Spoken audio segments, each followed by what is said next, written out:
From the Millersville University Weather Center, I'm meteorologist Kyle Elliott here with the medium range forecast and video discussion issued on Wednesday, May 21st.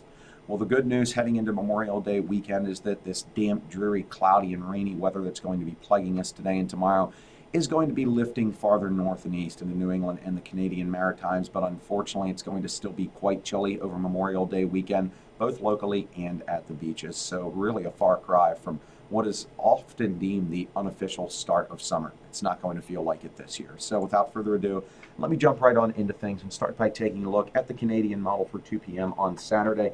You'll notice that the storm system that's going to be plaguing us with rain and dreary and cold conditions over the next couple of days. By Saturday, that storm system will be located over northern New England or the Canadian Maritimes, as I mentioned previously. However, we're going to have this large and broad upper level low that's going to be meandering around New England and southeastern Canada, especially during the first half of the weekend. So with that being said, we're still going to have this persistent west to northwesterly flow originating from Canada. So that's going to be drawing that cooler air down to the mid-Atlantic states. So even on Saturday, I think that high temperatures are going to be hard pressed to get above the low to mid 60s locally and mid to upper 60s at the beaches. The European model's also in good agreement with the Canadian, showing that low pressure system basically over the state of Maine on Saturday and that northwesterly flow across the mid-Atlantic states. Fortunately, it does look dry Saturday, Sunday, and Monday, so that's a silver lining in an otherwise rather chilly pattern for the first holiday of the summer months.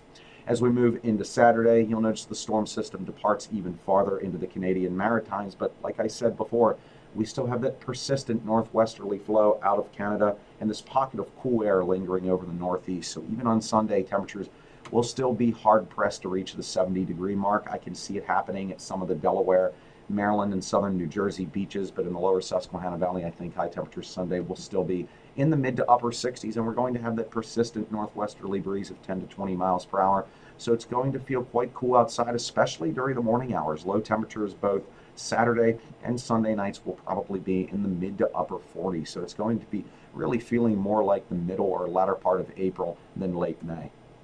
The European is in good agreement with the Canadian still on Sunday. It does show this disturbance getting a little bit closer to the region than the Canadian, but the trend on this disturbance has been to keep it suppressed farther south. So I don't think we're going to have to worry about that in terms of any rain, at least for Sunday. As we move then into Memorial Day itself, you'll notice this large Canadian high pressure system has built into the Great Lakes region, both on the Canadian and the European models. However, that pocket of chilly air is still over the northeastern United States. The storm systems and the jet stream are still really far south for late May. So that equals a rather chilly Memorial Day. Highs will only be in the upper 60s to low 70s, but fortunately, it does look like winds will be a bit lighter. There still could be a breeze of 7 to 14 miles per hour out there.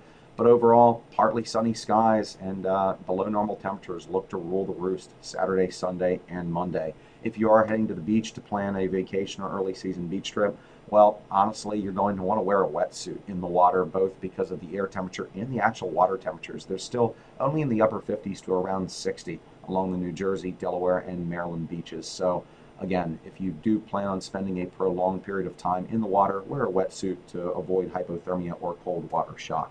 Looking forward then into the middle of next week, the Canadian model suggests that another large and slow-moving storm system, boy, hasn't that been the theme over the last couple of weeks, attacks the area again with periods of rain, easterly flow off the Atlantic, and if this is right, temperatures would be back in the 50s during the middle of next week. The Euro keeps the system much more suppressed over the southeastern United States, so we would only have a few showers on Tuesday. Temperatures would still be in the 60s. But if you had a guess, which way do you think I'm leaning here? Probably toward the Canadian. I am not showing the GFS or the American model at this point, but that also has pretty steady rain here next Tuesday into Wednesday. So it's 2 against 1 in terms of the numerical computer models for the middle of next week. And it's really just been the pattern this month to have these slow-moving storm systems targeting the mid-Atlantic states and just damp, dreary, and rather cool weather. So I don't really expect that to change during the middle of next week. So taking a look at the medium range forecast, breezy and cool on Saturday with times of clouds and sun, high 64. Partly sunny, breezy and still quite cool on Sunday, high 68. Seasonable on Memorial Day with a mix of clouds and sun, high 72. And then looking forward into Tuesday, mostly cloudy with a chance of rain and highs in the mid 60s. Well, that'll do it for this edition of the medium range forecast. Tune back in next Wednesday for the latest edition. Until then, I hope you all have a safe happy and healthy holiday weekend and Memorial Day itself.